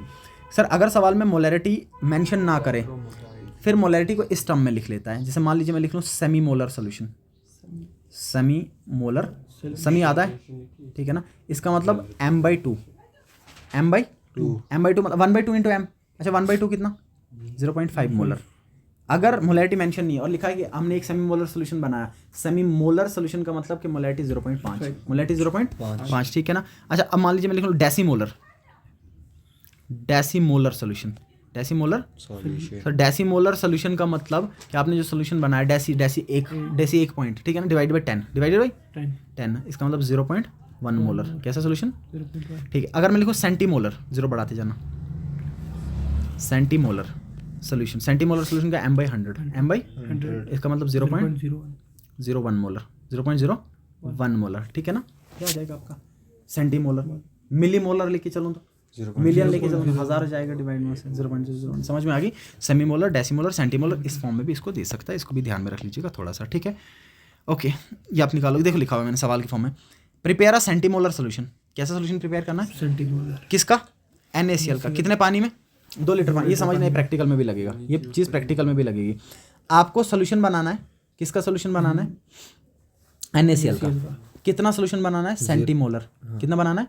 सेंटीमोलर सोल्यूशन बनाना है NaCl का। और कितने लीटर में? 2 लीटर। सर एक बात मेरे को ये पता है कि जो पानी मैंने लेना है बीकर में, वो लेना है मैंने 2 लीटर, 2 लीटर लेना है मैंने पानी। ये बात मेरे को पता चल गई, ये बात पता चल गई, ठीक है। अच्छा ये भी बात मेरे को पता चल गई कि NaCl लेना है, लेकिन ये समझ नहीं आ रहा कितना लूँ कि सोल्यूशन आपका सेंटीमोलर बने। NaCl कितना लूँ कि सोल्यूशन सेंटीमोलर बने, तो मेरे को क्या करना पड़ेगा? कितना लेना है उसका पहले मास निकालना पड़ेगा। अब मुझे बताओ सेंटीमोलर का मतलब, अभी बताया था मैंने, m/10 है ना, m/10 सॉरी m/10 वो मिली, हाँ m/100 वो डेसीमोलर था, m/100 अच्छा m/100 का मतलब 0.01 मोलर, ये मोलैरिटी है। अब मुझे बताओ मोलैरिटी किसके बराबर? गिवन मास, वही निकालना है कि कितना ऐड करूँ। मोलर पता होता है मेरे को, NaCl का भी किया था 58.5 multiply by 1000 upon volume in ml, लेकिन लीटर में दिया है तो 1000 लिखने की जरूरत नहीं है, तो 1/2 सीधा, ठीक है। अच्छा इसके बाद ये भी दिया है, ये कितना दे रखा? 0. Is equal to given mass बटा 58.5 इंटू 2, इसको इससे मल्टीप्लाई करूंगा, इधर करूंगा, कर रखा मैंने, मल्टीप्लाई कर रखा है। और ये कितना आ रहा है? WB 1.1 ग्राम। इसका मतलब ये कि जब मैं 1.1 ग्राम 1.17 ग्राम NaCl 2 लीटर पानी में डालूं, तब जाके मेरे पास बनेगा सेंटीमोलर सोल्यूशन, तब जाके वो जो सोल्यूशन बनेगा वो होगा 0.01 मोलर, 0.01। और इससे क्या समझ में आ रहा है? 0.01 मोलर से 0.01 मोलर का मतलब कि पर लीटर पानी में, पर लीटर पानी में इतने मोल NaCl के, इतने मोल NaCl के। वो आ जाएगा आपका सोल्यूशन। ये बात समझ में आ गई, ये बहुत ज़रूरी बात है, ठीक है ना। मोलरिटी में ये बातें बहुत ज़रूरी हैं जो आपको ध्यान में रखनी है। ओके, अब देखिए एक और मॉडिफिकेशन मैं इधर ही कर देता हूँ, साथ में ही समझना ये। सर जब कभी आपके पास आयनिक कंपाउंड दिया होता है ना, वैसे ये साइन होने में से यूज़ कर सकते हैं, बट स्टिल पार्टीशन समझना। कौन से कंपाउंड्स? आयनिक कंपाउंड्स, जैसे NaCl चल रहा था अभी तक, या NaCl है जैसे, ठीक है ना।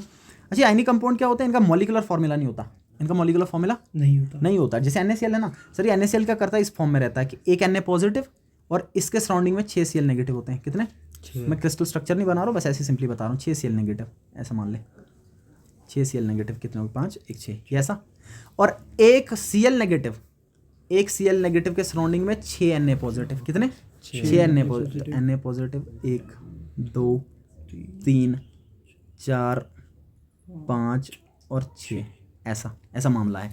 कुल मिला के अगर मैं इसका मॉलिकुलर फॉर्मूला भी बनाना चाहूँ तो आप देखोगे सोडियम भी 6 और क्लोरीन भी 6, फिर Na6Cl6 लिखना पड़ता, ठीक है ना। लेकिन क्यों 6 और 6 आप इजिली रेशो निकाल के NaCl की फॉर्म में लिख सकते हैं, 1:1 आता। तो ये जो फॉर्मूला है ये मॉलिकुलर फॉर्मूला नहीं है, ये मॉलिकुलर फॉर्मूला क्योंकि एग्जैक्ट नंबर थोड़ी ना बता रहा है, ये डिस्क्रीट फॉर्मूला है, ये डिस्क्रीट रिप्रेजेंट, सबसे निचले सतह की रिप्रेजेंटेशन है। इसको पढ़ते हैं हम, इस वाले को हम जनरली पढ़ते हैं। ये जो आपके पास रिप्रेजेंटेशन है, एक सेकंड, ये जो रिप्रेजेंटेशन आपके पास है NaCl का, इसको हम पढ़ते हैं फॉर्मूला रिप्रेजेंटेशन, फॉर्मूला या पिछले साल भी पढ़ा आपने एम्पेरिकल फॉर्मूला, पढ़ा नहीं पढ़ा? एम्पेरिकल फॉर्मूला, कौन सा फॉर्मूला? एम्पेरिकल। और इस एम्पेरिकल, क्योंकि सर ये डिस्क्रीट फॉर्म में रहता है, इसका मॉलिकुलर फॉर्मूला नहीं है, इसलिए इसका जो मास हम लिखते हैं उस मास को हम बोलते हैं मॉलिक्यूलर मास। क्या पढ़ते हैं? मॉलिक्यूलर मास, उसको हम पढ़ लेते हैं, ठीक है। ये सॉरी मॉलिक्यूलर बता रहा हूँ, फॉर्मूला मास क्या पढ़ लेते हैं? फॉर्मूला मास, ये है जिसका फॉर्मूला मास। कौन सा मास? फॉर्मूला मास, ठीक है। अब जब आपने मोलरिटी टर्म यूज की तो मोलरिटी में क्या था? गिवन मास बटा molar mass into 1000 upon volume. अगर मैंने फॉर्मेलिटी टर्म यूज की, दोनों सेम ही है, बस जहां मॉलिक्यूलर मास था वहां फॉर्मूला मास, लेकिन उससे कुछ नहीं बदलेगा। जो मैंने ऊपर लिखा ना NaCl की कहानी, जहां मैंने लिखा ये वो same. So formality and molarity are same, it is just that formality is used for ionic compounds and we used formula mass instead of molecular mass. तो फॉर्मेलिटी किसके बराबर आ जाएगा फिर अगर मैं ऐसे लिखूं? So formality is equal to given mass, मैं WB लिखूं, अपॉन मैं FB लिखूं, फॉर्मूला मास। कौन सा मास? वो वही निकलेगा, NaCl का वही 58.5 निकलेगा, कहानी पूरी सेम है, इनटू 1000 अपॉन मोलरिटी, 1000 अपॉन। सो मोलरिटी और फॉर्मेलिटी दोनों चीजें सेम है, बस फॉर्मेलिटी किन के लिए?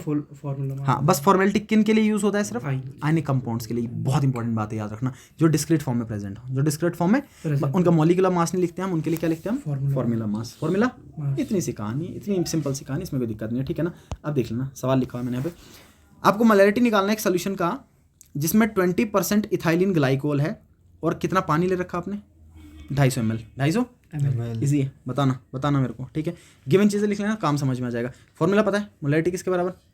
WB बटा B इंटू 1000 अपॉन वॉल्यूम इन ml, सही है। अच्छा, मोलरिटी निकालना है, बताओ WB कितना है? सवाल पढ़ के बताओ WB कितना है, पढ़ो सुबह।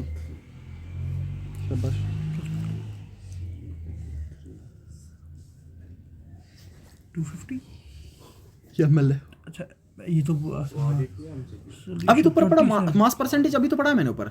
मैंने लिखवाया था 10% लिखवाया था ना मैंने। 20% का मतलब मैंने बोला भी था 20 ग्राम बोला था ना, 20 ग्राम। हाँ, इसका मतलब गिवन मास है 20 ग्राम, गिवन मास है 20 ग्राम बटा इसका मोलर मास। बताइए किसकी बात कर रहा है? इथाइलिन ग्लाइकोल की। सर वो निकालना पड़ेगा। इथाइलिन ग्लाइकोल का फॉर्मूला मैंने ऊपर ही लिखा था अभी, CH2OH CH2OH, यही था ना। बताओ कार्बन कितने इसमें टोटल? 2। कितना हो गया? 24। ऑक्सीजन कितने? 2 2 4 5 6 हो गया 6। ऑक्सीजन 2, 1 का 16, 2 का 32। यही है, सही है। सम करना, ये डायरेक्ट याद रखना, किसी का सवाल इसमें एग्जाम में सवाल आते हैं। जैसे NaCl का डायरेक्ट याद रख लिया 58.5 था। इथाइलिन ग्लाइकोल को जो निकालूंगा डायरेक्ट याद रखना, वहाँ पे पंगा ना पड़े, डायरेक्टली याद रख लेना, ठीक है ना। बता कितना आ जाएगा? 62 ग्राम। 62 ग्राम मोलर मास, या ग्राम पर मोल जैसा भी लिखना चाह रहे हो, इसमें कोई दिक्कत नहीं है, ठीक है ना। यह आ जाएगा 6 4 10 2 12 3 2 4 5 1 6, सीधा याद रख लेना, या इजी है निकालना। बट ये भूलेगा अगर फॉर्मूला तब नहीं निकाल पाओगे। अच्छा, डिवाइड में कितना आएगा? 62 मल्टीप्लाई बाय 1000 अपॉन वॉल्यूम कितना जी? 250 ml। कर दिया मैंने, 0 0 कैंसिल कर दिया, 0 0 कैंसिल, ठीक है। अब डिवाइड करेंगे जो आ रहा है वही मैंने कर रखा है ऑलरेडी, देख लीजिएगा, ठीक है ना। फिर ये डिवाइड करके आ रहा है 1.29, कितना आ रहा है 1. तो मोलैरिटी कितना आएगा 1.29। अब मुझे बताओ ये जो 1.29 मोलैरिटी आया इसके साथ में क्या लिखूंगा मैं, मोल लीटर इनवर्स। इससे क्या समझ में आ रहा है सर, पढ़ के बताओ ये 1.29 से क्या समझ में आ रहा है सर। 1.29 का मतलब 1.29 मोल इथाइलिन ग्लाइकोल के पर लीटर में, किसमें पर लीटर में, ठीक है। देखो डाइल्यूशन इक्वेशन पीछे लिखी थी मैंने, m1v1 = m2v2 पता, m1v1 upon n1 = m2v2 upon n1 पता, m1v1 प्लस m2v2 = m3v3, और ये v3 किसके बराबर है, v1 प्लस v2 के बराबर। ये 4 के लिए भी यूज हो जाता है, 5 के लिए कोई दिक्कत नहीं है, ठीक है ना, बराबर। ये करके बताना मेरे को। अच्छा मोलैरिटी सोल्यूशन का एनसीईआरटी का है, एनसीईआरटी का है, ठीक है ना, एनसीईआरटी सिर्फ प्रैक्टिस है इसमें। अभी तो मैं सिर्फ एग्जाम के लिए बता रहा हूँ, अदरवाइज जब तक प्रैक्टिस नहीं होगी तब तक नहीं निकलता सवाल, ठीक है। अच्छा मोलैरिटी सोल्यूशन का कितना है 0.1 मोलर, मतलब एक बात मेरे को ये समझ में आ गई कि सर m1 दे रखा है 0.1 मोल, सही है। अच्छा of H2SO4 solution diluted from 250 ml to 500 ml, diluted from 250 ml to मतलब V1 कितना था 252, तो V2 कितना था 500 ml, सही है। मतलब क्या निकालना है M2 निकालना है, M2 क्वेश्चन मार्क, सही है। मतलब लिखवा m1v1 = m2v2, m2 किसके बराबर इधर से m1v1 बटा v2, m1 लिखवा कितना है 0.1 इंटू v1 लिखवा कितना है 250 बटा 500, 250 दूने 500, ये आ जाएगा 1/20, 1/20 कर ले 0.25, ये सॉरी 0.05 हो गया, ठीक है। इसमें कोई टफ वाली बात नहीं, फॉर्मूले पता करने, सवाल पढ़, मैं फिर बता रहा हूँ सवाल करने का एक ही तरीका, सवाल पढ़ना आना चाहिए, सवाल नहीं ना पढ़ना है, सवाल नहीं होता फिर, ठीक है। तो घबराना नहीं है, सवाल पढ़ना, दिमाग में चीज़ें आ जाती हैं जब पढ़ा हो बच्चे ने। अच्छा दूसरी टर्म है इसमें मोलैलिटी, कौन सी टर्म है मोलैलिटी, उसको लिखा कैपिटल M से, इसको लिखेंगे स्मॉल m। दोनों कहानियाँ सेम, दोनों कहानियाँ। मोलैरिटी का मतलब कितने मोल सॉल्यूट के पर लीटर सोल्यूशन में, और मोलैलिटी का मतलब कितने मोल सॉल्यूट के पर केजी सॉल्वेंट में। अब सॉल्वेंट के रिस्पेक्ट में वहां सोल्यूशन के, यहाँ भूलता है बच्चे को, मैं थोड़ी देर बाद पूछूंगा फिर भूल जाएगा। मोलैरिटी में सॉल्यूशन का वॉल्यूम, मोलैलिटी में सॉल्वेंट का मास, सॉल्वेंट का मास। तो मोलैलिटी किसके बराबर, देखा मैं इस तरीके से लिखता हूँ, मोलैलिटी NB लिखो, मैं बता NB का क्या मतलब है, मोल्स ऑफ सॉल्यूट, B मैं हमेशा सॉल्यूट मान के चल रहा हूँ। अच्छा अब नीचे लिख लो मैं WA, बता WA का क्या मतलब है, weight of solvent, weight of, और ये किस में केजी। अब बता ये molality is equal to mole solute के किसके बराबर सर, WB बटा MB, ये तो पता ही है, गिवन मास बटा मोलर मास, इनटू अगर ये केजी में ना हो और हो ग्राम में तो डिवाइडेड बाय 1000, वो 1000 ऊपर, तो कितना आ जाएगा 1000 बटा WA इन ग्राम्स, सही है। ये बन गया फॉर्मूला, दोनों सेम ही तो है, फॉर्मूला सेम ही तो है। तो मोलैरिटी में किसकी रेस्पेक्ट में, लीटर, सॉल्यूशन का वॉल्यूम, सॉल्यूशन का वॉल्यूम, और मोलैलिटी में किसकी रेस्पेक्ट में, सॉल्वेंट का मास, सॉल्वेंट का मास, इतना याद रखना है, सॉल्वेंट के रेस्पेक्ट में, सॉल्यूशन की बात नहीं हो रही यहाँ पे, ठीक है ना। ये बात क्लियर हुई यहाँ तक, ये बात है बहुत इंपॉर्टेंट जो आपको ध्यान में होनी चाहिए, ठीक है ना। अब देख लेना, इसको देखने के बाद मुझे बताओ इसके यूनिट्स, जो मैंने उधर बताया सेम सेम इधर भी बता रहा हूँ, इसके यूनिट्स बताओ पहले मेरे को, यूनिट्स बताओ, इधर ही से निकल के यूनिट निकलेगा, इधर ही से देख के यूनिट निकलेगा, ठीक है ना। वहाँ पे यूनिट कितना था, मोल्स पर के, लीटर मोल, हाँ तो इधर मोल पर केजी है ना, इधर क्या आ जाएगा मोल पर केजी, लिख लिया मैंने मोल केजी इनवर्स, मोल पर केजी आ जाएगा जी इसका यूनिट, ठीक है।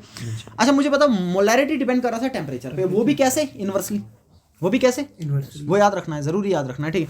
अच्छा क्यों कर रहा था, क्योंकि इसमें वॉल्यूम इंक्लूड था, वो टेम्परेचर से बदल रहा था। इसमें क्या इंक्लूड है, सिर्फ मास, सिर्फ क्या इंक्लूड है, मास टेम्परेचर से बदलता नहीं है। इसका मतलब molality is temperature independent, M is temperature independent,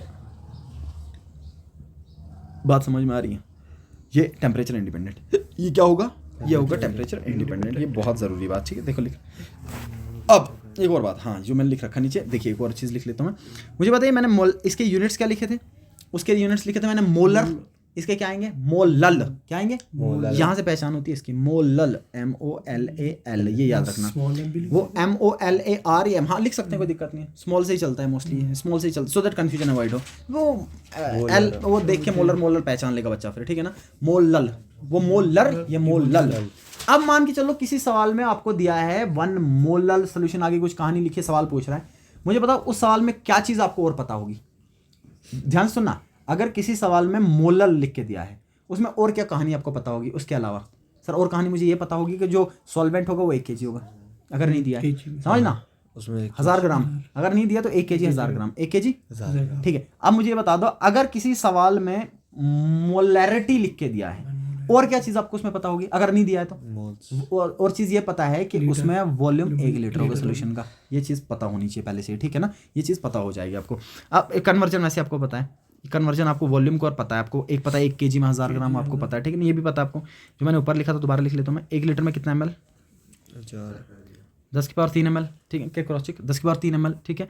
अच्छा 1 लीटर में इसी ml को लिखते हैं हम सेंटीमीटर क्यूब से, इसका मतलब 1 ml 1 सेंटीमीटर क्यूब बराबर, तो इसी को लिखूंगा मैं 10 की पावर 3 सेंटीमीटर क्यूब या cc, इसका मतलब 1 ml 1 cc के बराबर, 1 ml 1, जैसे इंजेक्शन लगाते हैं ना उस पर बोलते हैं कितने cc का है, कितने cc का है, वॉल्यूम के हिसाब से चलता है वो, सेंटीमीटर क्यूब।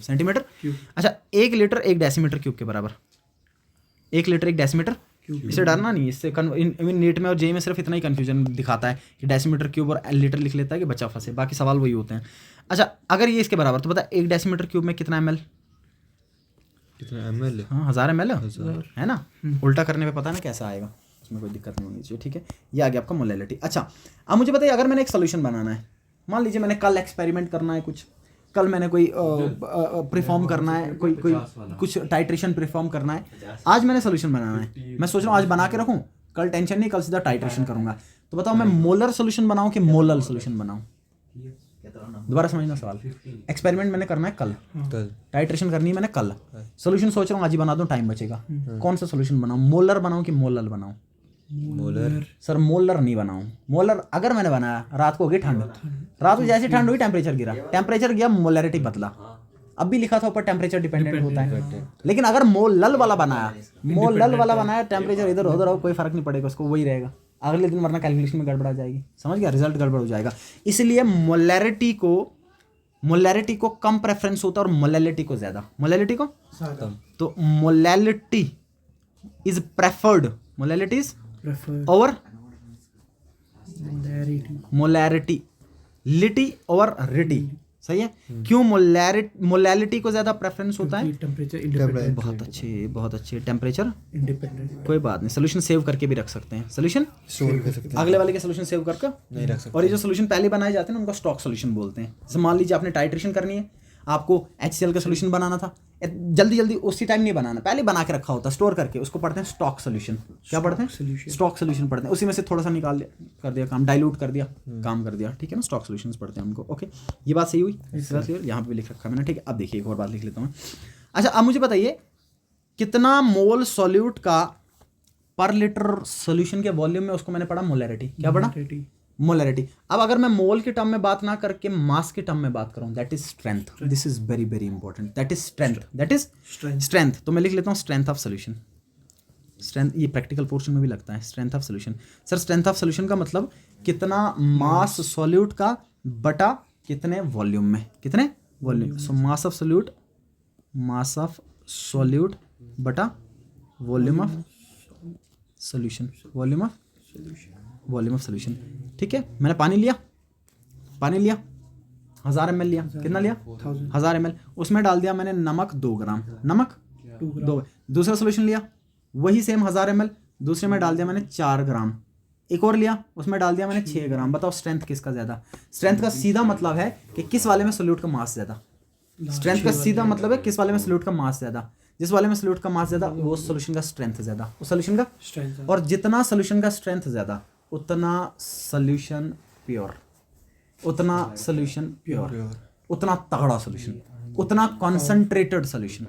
समझ रहे बात? ये बात समझना, स्ट्रेंथ समझना बात वाली, ठीक है ना, बात की स्ट्रेंथ समझना यहाँ तक फिलहाल। अदरवाइज नॉर्मेलिटी इसका रिलेशन भी होता है, normality is equal to strength into equivalent weight, but अभी नहीं लग रहा तो इस हिसाब से देख ले फिलहाल, ठीक है। अच्छा नॉर्मेलिटी है नहीं सिलेबस का पार्ट, तो मुझे उसी हिसाब से बता कि क्या करूँ, क्योंकि फाइनल में से आएगा नहीं। ये एक काम करना, ये नॉर्मेलिटी का फिर देख लेते हैं ना, ठीक है, उसी हिसाब से। ओके देख पूछ लेना एक बार सर को कि है सिलेबस का पार्ट नहीं है, फिर उसी हिसाब से मैं दिखा दूंगा नॉर्मेलिटी को। अच्छा उसके बाद पीपीएम तो ईजी है, इसमें कोई दिक्कत ही नहीं है, पार्ट्स पर मिलियन, पीपीएम पार्ट्स पर मिलियन, ठीक है ना, ईजी है, हल्का है। जैसे एक ही सवाल मिलता है जो 11th एनसीईआरटी भी 12th एनसीईआरटी में बनता है, ठीक है ना, स्कूल में, फिर भी मैं लिख लेता हूँ थोड़ा सा कि बात पता चल जाए, ठीक है ना। बिलियन पढ़ा, बिलियन नहीं पढ़ा, हाँ वही की बात है, इधर 10 की पावर 6 उधर 10 की पावर 9 लगा ले तो काम बन गया, वही की तो बात है, बिलियन 1000 से मल्टीप्लाई कर ले, काम हो गया, बिलियन मिलियन एक ही हुआ, ठीक है। अच्छा पार्ट्स पर मिलियन ये यूज़ होता है तब, एक बात मैं लिख दूँ, ये यूज़ होता है तब जब सॉल्यूट की मात्रा बहुत कम हो, solute very very less, very very less, very very less. मान ले पोल्यूशन जिन पर्टिकुलर मैटर की वजह से हो रहा है। एटमॉस्फेयर कितना बड़ा है, घूमते जाओ धरती पे खत्म नहीं होगा, नहीं ना है, ठीक है ना। और इधर आग जलाई तूने, इधर पोल्यूशन कर रहा तू, सर उस पूरे एटमॉस्फेयर की कंपैरिजन में वो पोल्यूशन है ही कितना, सब कम। जब बहुत कम मात्रा हो उसको हम पीपीएम में मेजर करते हैं, किसमें, पीपीएम में मेजर करते हैं। तो चश्मे के पास गया, उस चश्मे में तूने क्या किया, चुटके से नमक उठा के डाल दिया, सॉल्यूट की मात्रा कितनी, बहुत कम, सॉल्वेंट की कितनी, बहुत ज़्यादा। इस चीज़ को मेजर करने के लिए यूज़ करते हैं पीपीएम, पार्ट्स पर मिलियन। इसका मतलब ये कि मान लीजिए आपके पास सपोज कर लो सॉल्वेंट था, सॉल्वेंट के ये आगे मैंने 1000 हिस्से कर दिए या मिलियन हिस्से कर दिए, सीधा मिलियन, जिस हिसाब चल रहा है उसी हिसाब से 1 मिलियन हिस्से, 1 मिलियन डब्बे समझ लो, 1 मिलियन डब्बे, ठीक है। और उसमें से बीच में एक डब्बा है सॉल्यूट का, किसका, सॉल्यूट का, ठीक है ना। 1 मिलियन डब्बे इसके और 1 सॉल्यूट का डब्बा, तो ये आ गया 1 ppm। इसको क्या बोलेंगे, 1 ppm के 1 मिलियन सॉल्वेंट के मॉलिक्यूल्स की तुलना में, चाहे मास लिख ले वॉल्यूम लिख ले उससे दिक्कत नहीं है, इसका कितना हिस्सा, 1, ये तो कितना कम है सर, ठीक है। तो ये यूज होता है आपका for very very very dilute solutions, for very very very dilute solutions, किन के लिए, very very very dilute solution जिनमें सॉल्यूट बहुत बहुत बहुत कम हो, बहुत कम। इसका एक और एग्जांपल आता है, टूथपेस्ट नहीं होता हम यूज़ करते हैं घर पे, उस टूथपेस्ट में फ्लोराइड होता है, फ्लोराइड, और फ्लोराइड हमारे दांतों के लिए बहुत ज़रूरी है। फ्लोराइड की मात्रा बहुत कम, और अगर ज़्यादा हो जाए, अगर मान लो 1.5 से अगर ऊपर चली जाए ना फ्लोराइड की मात्रा, जहर का काम करता है, जो चूहों के मारने के लिए यूज़ किया जाता है, फिर उसको यूज़ करते हैं चूहों को मारने के लिए। 1.5 से अगर ऊपर चली जाए, 1 तक हो तो काम बन जाएगा, 1 से ऊपर हो जाए तो फिर अब उससे ऊपर ले लो तो फिर हमारे दांतों की तबाही कर देगा वो, ठीक है। लिमिटेड अमाउंट में, जैसे खाना है, बंदा खा रहा है, खाने से एनर्जी मिलती है। अब कोई दिन भर खाता रहे, समझ गया फूड पॉइजनिंग हो गया, तो अगले साल लेट गया, अगले दिन ही लेट गया हॉस्पिटल में, ठीक है। तो एक कंडीशन, तो ये किसके लिए यूज़ होता है, उनके लिए जो बहुत डाइल्यूट सॉल्यूशन, सॉल्यूट बहुत कम हो। तो इसको कैसे लिखते हैं हम sir, ppm is equal two parts of solute, या जो भी कंपोनेंट ले रहे हो, parts of component upon total parts of solution, multiply bye 10 की पावर 6। अब इसको रिप्रेजेंट करते हैं 2-3 तरीके से। आप मास में भी लिख सकते हो, किसमें भी, और आप वॉल्यूम में भी लिख सकते हो।